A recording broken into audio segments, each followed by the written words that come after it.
বিষ্ণু বললেন জান্নাতের ভেতরে দরজা হলো আটটা দরজার মধ্যে স্পেশাল একটা দরজা আছে, দরজাটার নাম হলো রাইয়ান। রোজাদাররা ছাড়া কেউ রাইয়ান দরজা দিয়ে ঢুকতে পারবে না। আবার বিষ্ণু বললেন একবার রাইয়ান দরজা দিয়ে ঢুকার সুযোগ যে পেয়ে যাবে চিরকালের জন্য তার গলার তৃষ্ণা মিটে যাবে। রোজা রাখলে গলায় তৃষ্ণা হয় না? এই যে আল্লাহর খুশির জন্য এই তৃষ্ণাকে সহ্য করে আপনি রোজা রেখেছেন, এর ফলাফল হিসেবে রাইয়ান দরজা দিয়ে ঢুকা মাত্রই আপনার গলার তৃষ্ণা শেষ। জান্নাতের ভেতরে আমরা ঢুকতে চাই।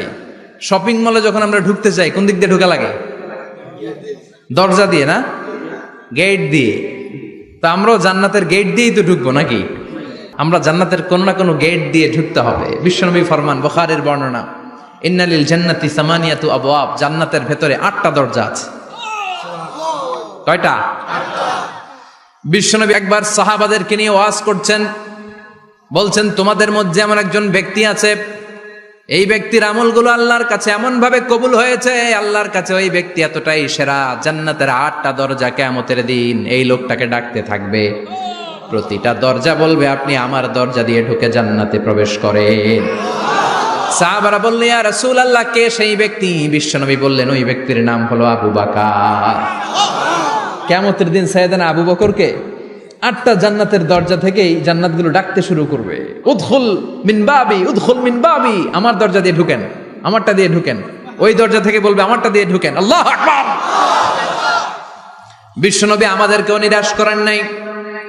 বিশ্বনবী বললেন কেউ যদি প্রতিদিন 5 ওয়াক্ত নামাজের আগে যে ওযু করে, ওযুর পরে কেউ যদি পড়ে আশহাদু আল্লা ইলাহা ইল্লাল্লাহ ওয়া আশহাদু আন্না মুহাম্মাদান আবদুল্লাহি ওয়া রাসূলুহু, প্রত্যেক ওযুর পরে যেই ব্যক্তি এই দোয়াটা পড়বে ওই ব্যক্তির জন্য রব্বুল আলামিন কিয়ামতের দিন জান্নাতের 8টা দরজা খুলে দিবে।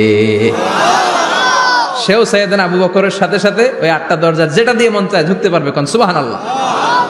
বিষ্ণু বললেন ইন্নালিল জান্নাতি সামানিয়াতু আবওয়াব, জান্নাতের ভেতরে দরজা হলো 8টা, মিনহা বাবুন ইউসাম্মা আর রাইয়ান, 8টা দরজার মধ্যে স্পেশাল একটা দরজা আছে, দরজাটার নাম হলো রাইয়ান। লা ইয়াদখুলুহু ইল্লা সাইমুন, রোজাদাররা ছাড়া কেউ রাইয়ান দরজা দিয়ে ঢুকতে পারবে না। যারা রোজা রেখেছেন তাদের জন্য এন্ট্রি দেয়া হবে এই দরজা দিয়ে ঢুকার। আবার বিষ্ণু বললেন মান দাখালাহু লাম ইয়াজমা আবাদা, একবার রাইয়ান দরজা দিয়ে ঢুকার সুযোগ যে পেয়ে যাবে চিরকালের জন্য তার গলার তৃষ্ণা মিটে যাবে। রোজা রাখলে গলায় তৃষ্ণা হয় না? এই যে আল্লাহর খুশির জন্য এই তৃষ্ণাকে সহ্য করে আপনি রোজা রেখেছেন, এর ফলাফল হিসেবে রাইয়ান দরজা দিয়ে ঢুকা মাত্রই আপনার গলার তৃষ্ণা শেষ। জান্নাতের 8টা দরজার কোনো না একটা দরজা দিয়ে আমরা ঢুকবো। এখন এই দরজার সাইজ কতটুকু জানার দরকার আছে না নাই? বিষ্ণু বললেন ইন্না মিসরাইন মিন মাসারি'i জান্নাহ মা বাইনা মাক্কা ওয়া হাজার, সৌদি আরবের মক্কা